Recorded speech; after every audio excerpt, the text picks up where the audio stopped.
이어서 두 번째 주제 강의를 시간 관계상 빨리 시작을 해야 될 것 같습니다. 귀한 주제를 가지고 말씀을 주시겠는데, 이 시간에 우리 상임회장이시고 파주 산마 순복음교회 목회하고 계시는 우리 박영숙 목사님 두 번째 강의를 위해서 기도해 주시겠습니다.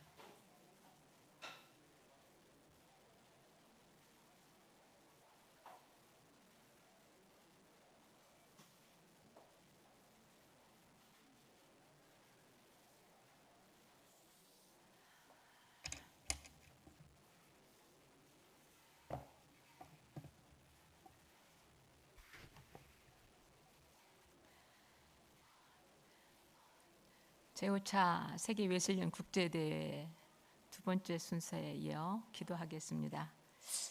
사도행전 2장 1절에 오순절 날이 이미 이르매 그들이 다 같이 한 곳에 모였더니 후련히 하늘로부터 급하고 강한 바람 같은 소리가 있어 그들이 앉은 온 집에 가득하여 마치 불의 혀처럼 갈라지는 것들이 그들에게 보여 각 사람 위에 하나씩 임하여 있더니 그들이 다 성령의 충만함을 받고 성령이 말하게 하심을 따라 다른 언어들로 말하기를 시작하니라.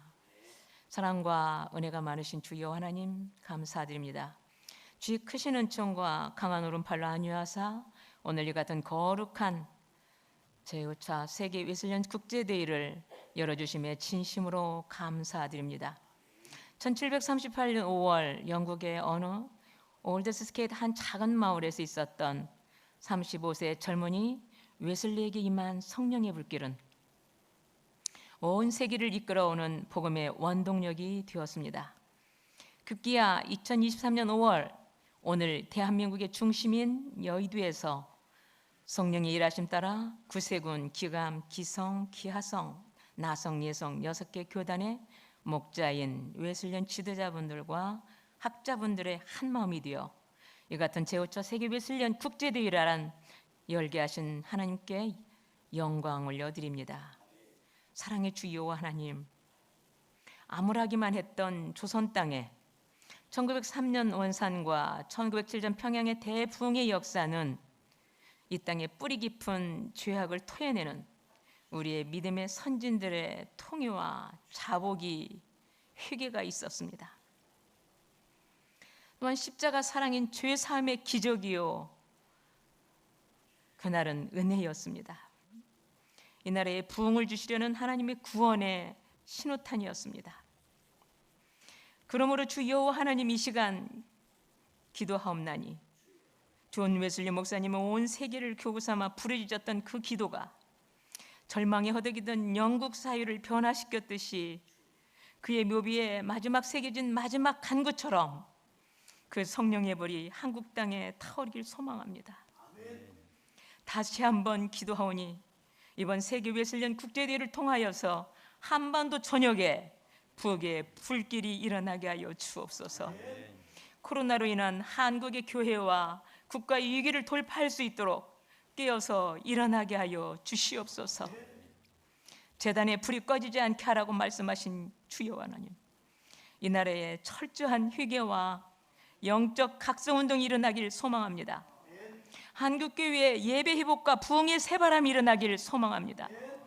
성령과 함께 지구촌 곳곳의 이웃과 함께 사도행전의 오순절 성령의 바람이 일어나길 소망합니다.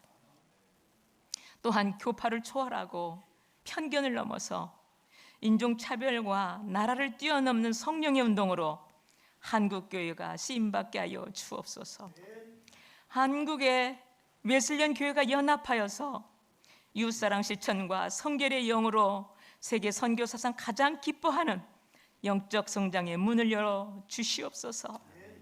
복음으로 통일되어 이 나라가 선교대국의 소명을 감당하게 하여 주옵소서. 우리 한국교회가 받은 성령의 불을 세계에 던지기를 원합니다. 좋으신 여호와 하나님, 오늘의 일부 예배, 이어지는 학술제, 또한 내일의 찬양제를 흠양하여 주시옵소서. 시간 모든 순서와 절차 위에 성령으로 충만케 하여 주옵소서. 하늘문을 여시고 성령을 기름 붓듯 부어 주시옵소서. 이 시간은 웨슬리 복음지유와 한국 웨슬리 운동이란 주제로 강해해 주실 우리 존귀한 김진두 박사님이 계십니다. 주님의 크신 권능과 능력과 지혜로 전해주시는 박사님께 은혜 베풀어 주시고, 듣는 우리 모두에게 웨슬리의 복음운동이 더욱 가까이 깨달아지는 거룩한 시간이 되게 하여 주옵소서. 더불어 학자분들의 학문적 이론과 목회자들의 실천적 믿음이 성령 안에서 유기적으로 융합되는 실천적 사랑의 정신으로 한국교회에 이어지게 하여 주옵소서. 오늘 뜻깊은 제5차 세계 웨슬리안 축제대회를 위해 제단을 친히 내어주시고 섬겨주신 우리 여의도 순복음교회와 존귀한 당회장 이영훈 목사님께 진심으로 감사드립니다. 늘 강건함과 제단의 큰 부흥을 이끌어 주시옵소서. 불철주야 이 대회를 앞장서 이끌어 오신 양기선 회장님의 노고를 친히 붙들어 주시고 이루하여 주시고 함께 하시고 동행하여 주시옵소서. 웨슬리안 교회 모든 지도자 회원 임원단에게도 특별한 주의 은혜로 채워 주시옵소서. 이 모든 예배와 절차 위에 이루실 여호와 하나님께 진심으로 감사드리며 예수님의 이름으로 기도드립니다. 아멘.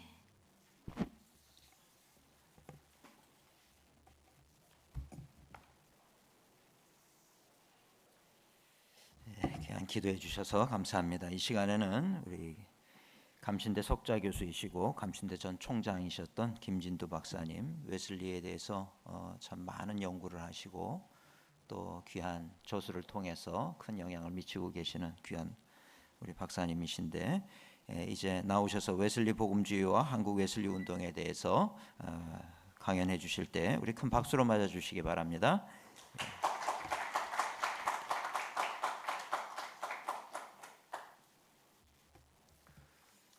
시간이 3시에 맞춰야 되니까 20분밖에 안 남았습니다. 20분 안에 마칠 수 있도록 열심히 기도해 주시기 바랍니다. 물 좀 마셔야 되겠습니다.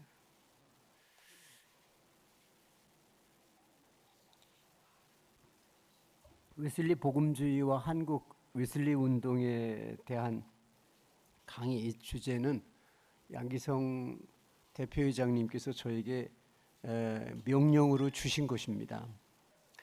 그래서 그 명령에 겸손히 순종하고 협조하는 의미에서 강의를 하게 됐습니다.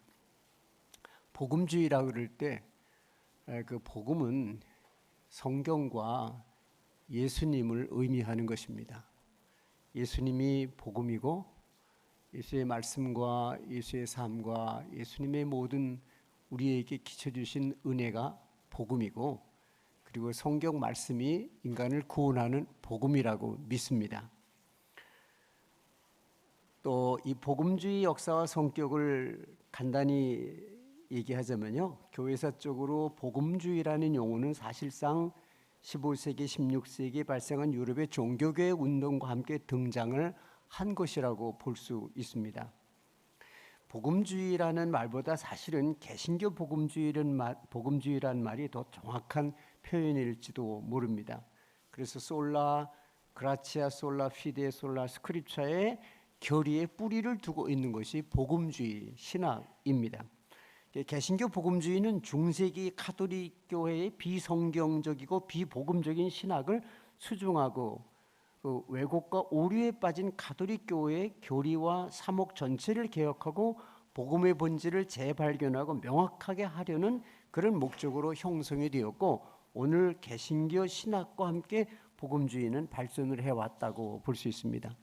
17세기 중엽부터는 후기 칼빈주의자들이 튤립 교리, 즉 예정과 선택의 교리를 중심으로 하는 이 칼빈주의 신학을 정통신학이라고 주장을 하면서 칼빈주의에 근거한 정통신학과 복음주의를 동일시하는 경향이 있어 왔습니다.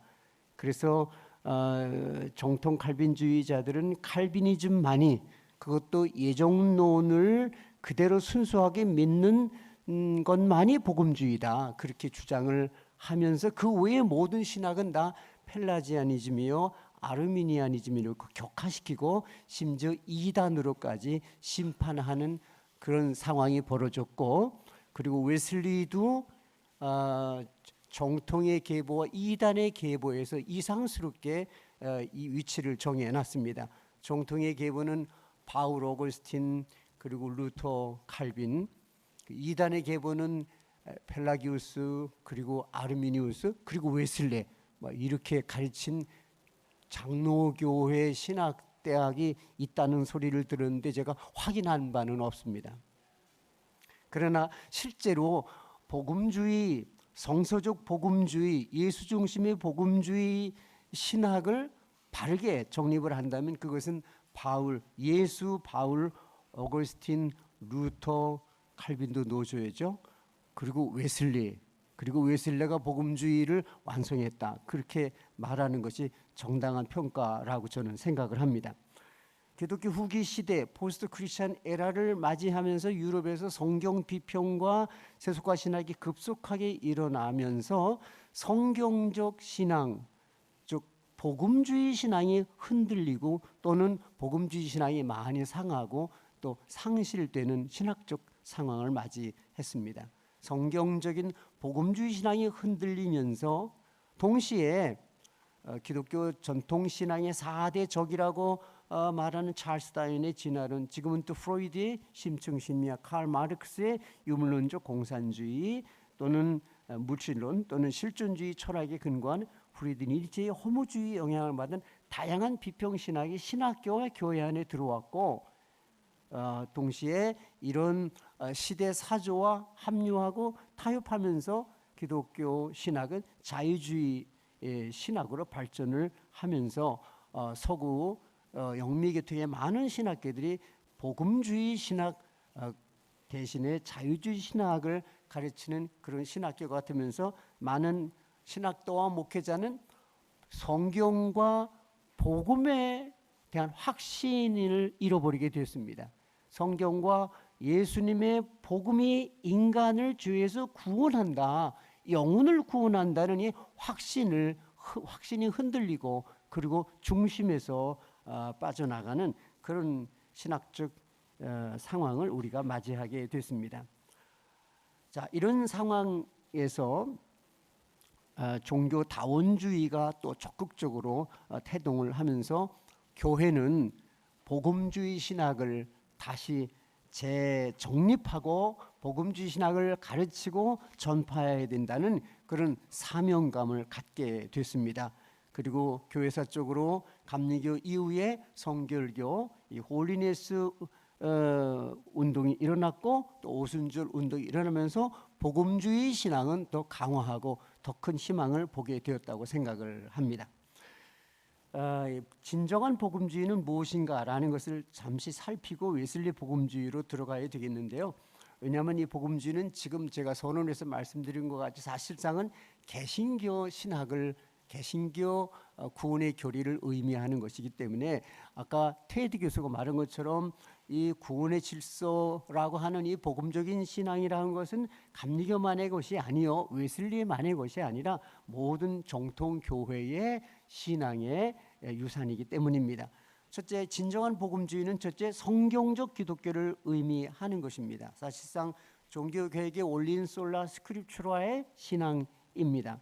그런데 아까 말씀드린 것 같이 이런 리버럴리즘, 신학교와 교회 안에 자유주의가 깊이 파고 들어오면서 많은 사람들이 이 성경과 성서적 복음이 인간을 죄에서 구원한다는 그런 신앙을 상실하게 됐고 그 신앙이 약화되면서 감리교 신학은, 메토디스트 신학은 미국에서부터 19세기 후반부터 트랜지션, 테올로지컬, 신학적 전이를 겪게 됩니다. 그 전이의 방향은요, 계시에서 이성으로 전이되는 것입니다. 계시는 하나님의 말씀, 성경을 의미하는 것입니다. 하나님의 말씀, 계시 중심에서 인간의 이성 중심으로 신학적인 중심이 전이 트랜지션 되어오는 과정이 있었고요. 또 프리 그레이스, 값없이 주시는 구원의 은혜를 강조하는 그런 중심, 은혜 중심에서 인간의 자유의지를 또 강조하는, 인간의 구원에 있어서 인간의 자유의지가 더 많은 그런 평가를 받고 더 많은 위치를 차지하는 그런 더 많은 강조가 되는 그런 자유의지에서 하나님이 주시는 구원의 은혜에서 자유의지의 강조로 이렇게 트랜지션하는 그런 과정이 있었고요. 또 인간은 죄인이지 않습니까? 죄인에 대한 강조에서 인간은 교육과 심리적인 그런 교육을 통해서 도덕적 인간이 될 수 있다.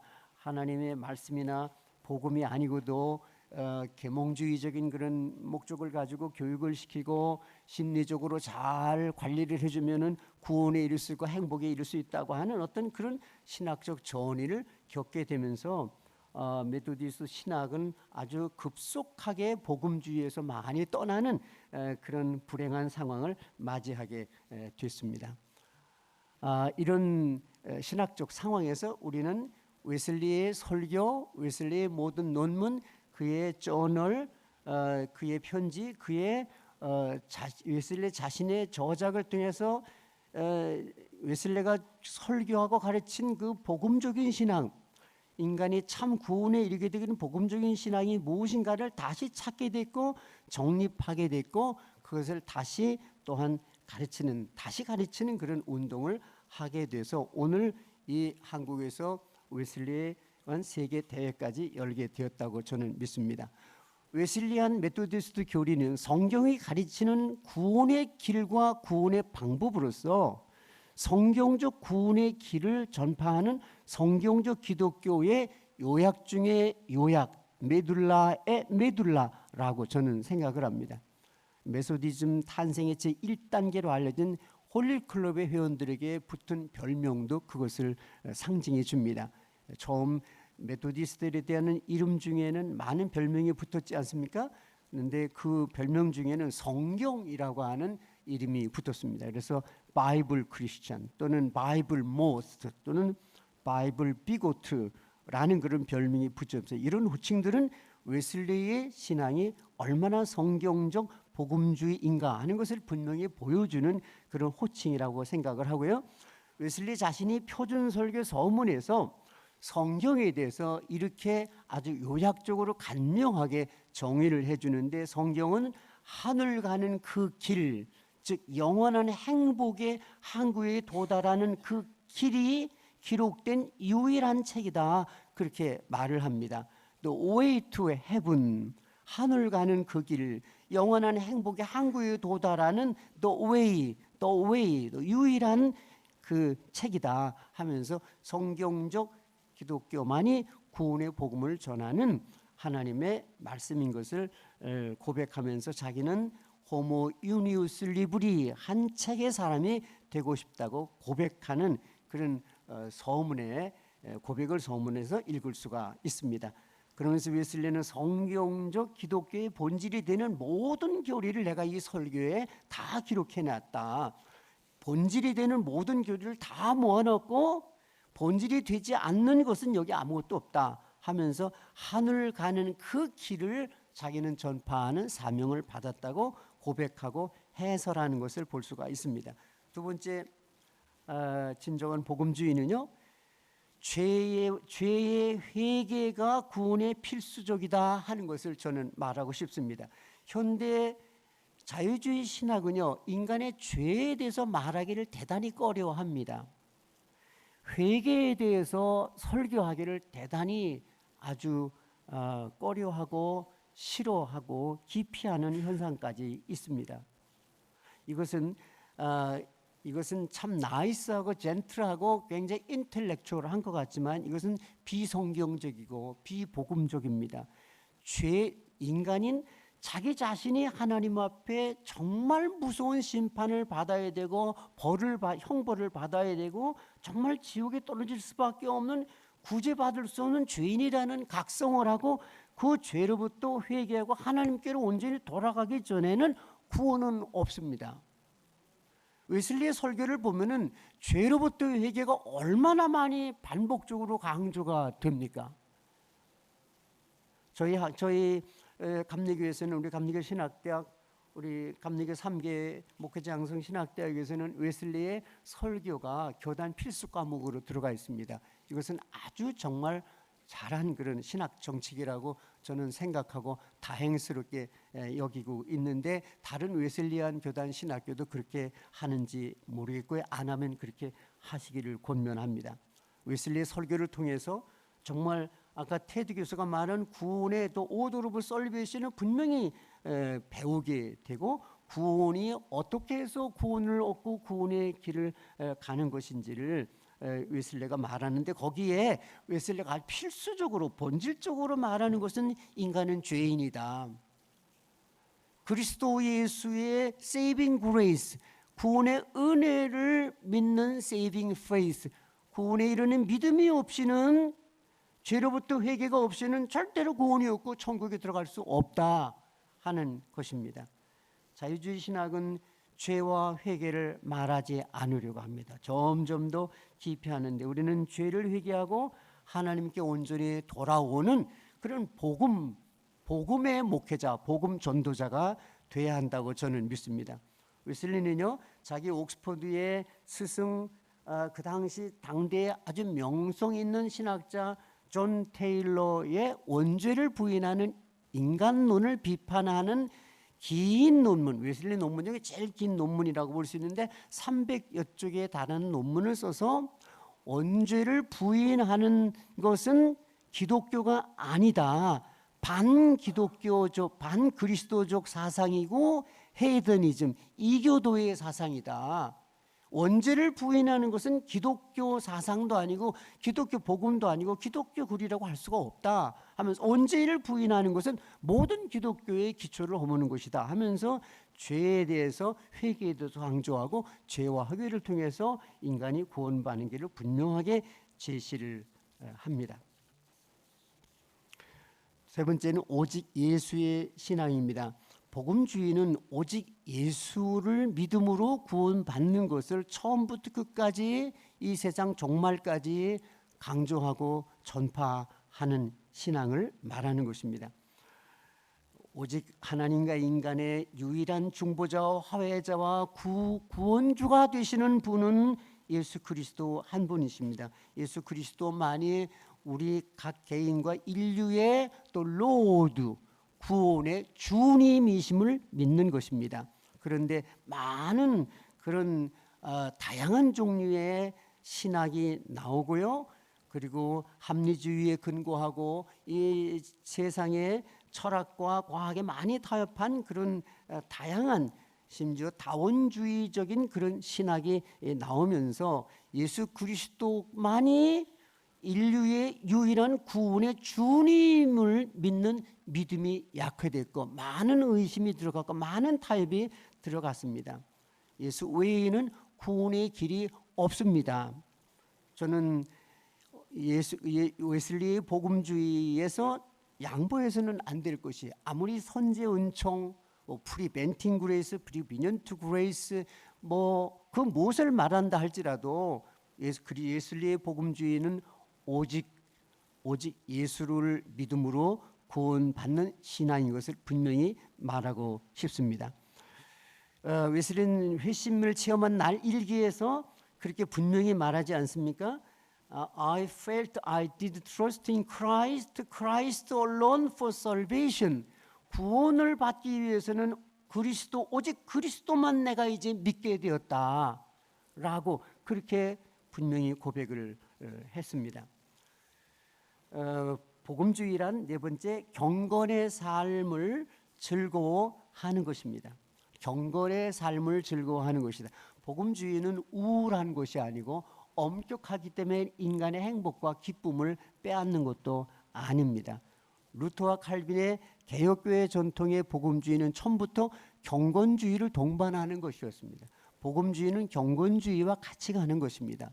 복음주의 없는 경건주의, 경건주의 없는 복음주의는 있을 수가 없습니다. 근데 복음주의는, 개신교 복음주의는 예수 그리스도를 구원의 주님으로 믿으며 섬기며 사랑하며 찬송하고 전파하고 즐거워하는 신앙과 삶을 의미합니다. 예수 그리스도를 주님으로 믿고 섬기고 사랑하는 기쁨, 그를 찬송하고 전파하는 그런 기쁨, 그를 즐거워하는 이 복음을 즐거워하는 신앙과 삶을 의미합니다. 경건주의는 근엄하고 엄격한 것만이 아니라 이것은 정말 범사에 감사하는 행복입니다. 경건주의는 복음을 기뻐하고 복음을 사랑하고 복음을 전파하는 기쁨이 가득한 그런 신앙을 의미하는 것입니다. 그래서 전통적인 정통교회의 카테키즘, 교리문답이나 신앙 고백에 빠지지 않는 것 중에 하나가 공통적인 표현이 있는데요. 그것은 인간의 최고선이 무엇이뇨, 스몬 보놈 최고선이 무엇이뇨 하는 물음에 대한 신앙적 고백적 답입니다. 그것은 거의 공통적인 표현으로 되어 있는데요. To glorify God and enjoy Him, 그렇게 되어 있습니다. 그분을 하나님을 영화롭게 하고 또는 하나님을 즐거워하는 것이다. 이것은 인간이 하나님께 영광을 돌리면 동시에 영광을 돌리는 만큼 돌리는 그 자리에서 즐거움과 행복을 얻는 것입니다. 이것이 저는 웨슬리안 복음주의라고 생각으로, 걸로께는 개신교 복음주의, 기독교 복음주의라고 저는 그렇게 믿습니다. 웨슬리는 아주 담대하게 말합니다. 그는 표준 설교에서 Christianity is happiness, 기독교는 행복이다, 그렇게 선언을 합니다. 저는 이 말이 얼마나 고마운 말인지 모릅니다. 18세기 그 당시에 기독교가 행복이라고, 기독교는 모든 사람에게 행복이다. Christianity is happiness for all people. 모든 사람을 행복이다고 그렇게 선언을 했습니다. 저는 그래서 이 말에 감동을 받아서 웨슬리의 행복론이라는 책을 썼습니다. 그래서 얼마나 행복한지 모릅니다. 웨슬리의 신학, 웨슬리의 성화론, 웨슬리의 구원론이라는 제목으로가 아니라 웨슬리의 행복론이라는 것으로 책을 엮어서 쓰면서 정말 행복했고, 정말 웨슬리의 복음주의는 행복론이다. 진정한 행복론, 영원한 행복론. 지금 여기서부터 영혼까지 변하지 않는 완전하고 충만하고 영원한 행복론, 진정한 행복론이다. 그렇게 저는 믿습니다. 웨슬리안 기독교 복음주의는 하나님을 섬기는 즐거움, 그리고 하나님께 영광을 돌리는 곳에서 행복을 얻는 그런 행복의 영성이라고 저는 그렇게 믿습니다. 그래서 웨슬리는 말합니다. 하나님만이 모든 참되고 영원한 행복의 원천이고 모든 피조물이 추구해야 될 최선의 목적은 하나님 안에서의 행복이다 말하고요. 인간의 목표는 분명하게 창조주와 연합이며 시간 안에서나 영원 속에서나 창조자 하나님을 알고 사랑하고 섬기고 즐거워하고 영화롭게 하는 것이라고 교서를 합니다. 인간의 하나님께 영광을 돌리는 것과 그리고 인간의 행복은 언제나 같이 있는 것이, 웨슬리는 이것을 콘조인드 됐다, 콘조인드 됐다. 그래서 저는 이 콘조인드는 결합됐다는 그런 뜻인데요. 저는 이것을 재미있게 표현하기 위해서 하나님이 짝지어 주신 것, 그렇게 그만하라고요? 5분, 오케이. 5분 동안 하겠습니다. 인간이란 무엇인가? What is man? 이런 두 개의 설교가 웨슬리 두 개의 설교를 썼는데요. 여기서 인간의 목적은 하나님을 믿고 섬기고 사랑하고 즐거워하고 영원롭게 하는 것이다. 아주 분명하게 복음주의는 하나님을 즐거워하고 하나님이 주신 온 인간의 삶과 자연의 삶 속에서 행복을 누리는 것이라고 복음주의의 본질을 얘기를 합니다. 자, 웨슬리 복음주의 또 하나는요, 교회의 신앙과 목회를 중시합니다. 자유주의 신학은요, 교회를 중요시 여기지 않습니다. 목회를 소중히 여기지 않습니다. 신학자나 신학교 교수가 목회를 전혀 해보지 않을 때 신학교육을 바르게 할 수 있겠나 하는 그런 질문을 좀 많이 하는 것을 듣는데요.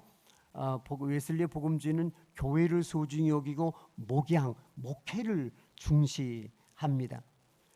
어거스틴을 따라서 웨슬리는 복음주의에 대해서 이렇게 생각을 합니다. 정통신앙은 교회의 신앙이다. 어떤 한 특별한 신학자, 위대한 신학자의 명석한 신학자의 머리에서 나온 도 아니고 특수한 어떤 신학자의 개인의 사상이 아니라 보통 교회의 신앙, 보통 교인들의 신앙에서 나오는 것이요. 그리고 이것은 목회를 통해서 이 복음주의는 피어나는 것이요, 퍼지는 것이라고 그렇게 설명을 합니다. 5분 안에 마치라 그러니까 제목만 얘기하겠습니다. 6번째 개신교 복음주의 특징은요, 복음을 따라 사는 삶입니다. 복음주의는 복음을 믿는 신앙이면서 복음을 따라하고 복음을 순종하고 복음대로 사는 그런 삶을 의미하는 것입니다. 웨슬리안 복음주의의 특징을 말하겠습니다. 첫째, 심정의 체험을 중시합니다. 이것을 저는 심정적 복음주의, 에모셔널 이반젤리칼리즘 또는 익스페리멘탈 이반젤리칼리즘이라고 그렇게 말을 합니다. 심정적 복음주의, 심정에 체험하는 복음주의입니다. 사실은 이게 웨슬리의 부흥운동에서 이 심정에 체험하는 신앙, 에모셔널 이반젤리칼리즘의 부흥이 일어난 것이거든요. 그런데 이 감리교가 자꾸 자유주의화되고 이성으로 신학이 전이되면서요, 이 심정적 체험주의, 복음주의 신앙을 잃어버렸어요. 그런데 그것을 이 오순절 신앙이 다시 이 은사를 분리를 일으켜서 한국에서 순복음이라는 교회를 통해서 이 웨슬리의 심정적 복음주의 부흥운동이 일어났다고 그렇게 저는 믿으면서 하나님께서 이 순복음교회에서 이렇게 세계대회를 한 것도 그런 뜻이 있다고 생각을 합니다. 제가 오래전에 영국 유학할 때 돈 벌려고 관광 가이드를 좀 했거든요. 근데 한 번은 여행사에서 나오라고 했더니 조용기 목사님 가족이 한 30명이 오셨는데 저를 보고 안내를 하라는 거예요. 한 3일을 안내를 했습니다. 근데 그때 조용기 목사님이 저를 보고 교회를 다니냐고 그래서 다닌다 그랬지. 집사쯤 됐냐고. 그때 좀 목사였거든요. 그래서 가만히 있었더니 그럼 뭐냐고. 그래서 나중에 다 끝나고 목사라 그랬더니 아유 가이드 참 잘했다고, 어떻게 교회에서 설명을 잘하냐고, 목사니까 그렇게 했지. 그러면서 꼭 한국 가서 순복음교회 꼭 설교 한번 오라고 초청하겠는데 아직도 안 하셨어요. 사실 장로교는 이 심정적 체험적 복음주의 신앙 이거 잘 몰랐습니다. 칼빈은 근엄한 사람이잖아요. 교회에서 아멘 할렐루야 할 때 못하게 했거든요. 근데 사실 세계적인 장로교도 그렇지만요, 한국 장로교는 이 복음주의 신앙을, 심정적 체험적 복음주의 신앙을 다 웨슬리한테 배웠습니다. 언더우드는 아펜사를 형님처럼 모셨거든요. 그래서 이 모든 걸 다 에큐메니칼 운동으로 한국 교회 처음 교회 선교가 되지 않았어요? 그래서 이것을 저는 포용적 복음주의 또는 에반젤리칼 에큐메니즘, 복음적인 에큐메니즘이라고 그랬는데, 그것은 사실상 언더우드가 가졌던 메토디스트 기질 또는 웨슬리안 복음주의 신앙 때문에 나는 가능했다고 믿습니다. 그래서 한국에서는 웨슬리 복음주의 신앙 중에도 그 심정적 체험적 복음주의 신앙, 웨슬리의 그 복음주의 심정적 체험적 복음주의 신앙은 감리교, 성결교, 이 순복음만이 아니라 장로교에도 굉장한 은혜를 끼쳤다고 생각을 하는데, 장로교는 알면서도 고맙다는 말도 아직 한마디도 안 하는 것 같습니다. 이 복음주의, 감리교 웨슬리의 복음주의 신앙은 또 하나 만인 구원의 복음입니다. 만인 구원. 이 찰스 웨슬리의 찬송가 가사에 가장 많이 반복되는 단어 몇 가지가 있는데 그 중에 하나가 all men, all people. Jesus died for all. Jesus shed for all. Salvation for all. all people. 칼빈과 루터의 이 all이란 모든 사람이란 단어가 별로 나오지 않습니다. 그래서 복음주의는 온 인류의 구원을 목표로 만인에게 복음을 전하려는 열심을 의미하는 것이라고 저는 생각을 합니다. 그리고 웨슬리 복음주의는 개인과 사회의 성화를 중심으로 하고요, 마지막으로는 성서적 선교를 온 땅에 전파하는 것입니다. 예? 다 됐어요? 다 됐다고 그래서 이제 마치는데, 웨슬리 복음주의는 결론적으로 성서적 선교를 온 세상에 전파하는 것입니다. 스크립추럴 홀리네스, 성서적 선교를 온 땅에 전파하는 것인데, 아무리 시간이 가도 제가 말해야 될 거 있는데요. 양기성 박사님이 이 웨슬리 세계 대회를 개최한 게 아니라 20년 동안 웨슬리안 지도자 협의회의 사무총장으로 여기까지 성장해서 끌고 오셨습니다. 양 박사님 이거 더 할까요? 여기서 끝일까요? 근데 이 양 박사님은 에큐메니칼만 이 웨슬리 복음주의는 이 에큐메니즘이 강하거든요. 근데 이 웨슬리 이 에반젤리칼 에큐메니즘을 가장 잘 실천하신 분이 지금 양기성 박사님이에요. 에큐메니칼만입니다. 에큐메니칼만. 휘필드가 설교를 웨슬리보다 더 잘했는데 휘필드는 이렇게 조직을 못했어요. 그래서 많은 후회를 했습니다. 근데 웨슬리는 신학자예요. 전도자예요. 부흥사예요. 그런데 조직을 잘하고 관리를 잘하고 행정을 잘했어요. 커넥셔널리즘을 잘했어요. 그래서 웨슬리의 부흥운동은 큰 교당, 여러 가지 다양한 건강한 정통 교회를 이루고 세계 복음화에 더 큰 역할을 했는데 이 양기성 박사님 웨슬리를 꼭 닮은 에큐메니칼만이 돼서 오늘 이런 세계 웨슬리안 대회를 열고 우리 한국에서요. 제가 가만히 보니까 웨슬리 지도 협의회에 들어온 교단이요. 감리교 있죠. 성결교 2개 있죠. 그다음에 구세군 있죠. 나사렛 있죠. 그리고 순복음이 들어왔어요. 근데 사실 성결교는 하나의 교단이니까 5개 교단이 들어왔는데 여기 들어오지 않은 교단을 펴보니까 장로교, 침례교뿐이에요. 그러니까 한국의 개신교단은요. 웨슬리안이 다수입니다. 칼빈주의인 장로교 하나, 침례교 빼놓고 5개가 다 웨슬리안 교단이에요. 그러니까 한국의 개신교의 가장 수가 많은 그런 교단은 다 웨슬리안 교단이다. 근데 이것을 한데로 연합시켜서 일치시키고 협력하게 하는 그런 위대한 그런 역사를 오늘 이 대회를 통해서 이루게 됐고요. 이용훈 목사님이 대표회장을 취임하시며 하신 말씀, 참 그 말씀이 정말 우리 6개 웨슬리안 교단에게 정말 아주 소중한 말씀인데요. 웨슬리가 감리교를 만들었고 감리교에서 성결교가 나왔고 성결교에서 오순절 순복음이 나왔다. 그렇게 함으로써 순복음교회가 웨슬리안 뿌리에서 나왔다는 걸 온 한국이 알게 됐고요. 웨슬리안 교단은 구세군, 나자렛, 성결교, 순복음까지 다 웨슬리 뿌리에서 나온 웨슬리 교단, 웨슬리 교회구나 하는 것을 전 한국에 알려주는 그런 놀라운 역사가 일어났습니다. 이 웨슬리 복음주의 신앙, 복음주의 신학 그리고 복음주의의 이 전파가 이 대회를 통해서 한국과 전 세계에 점점 예수님 오실 때까지 다 퍼져서 인류 구원, 만인 구원이 이루기까지 복음주의의 영광이 있을지어다. 아멘.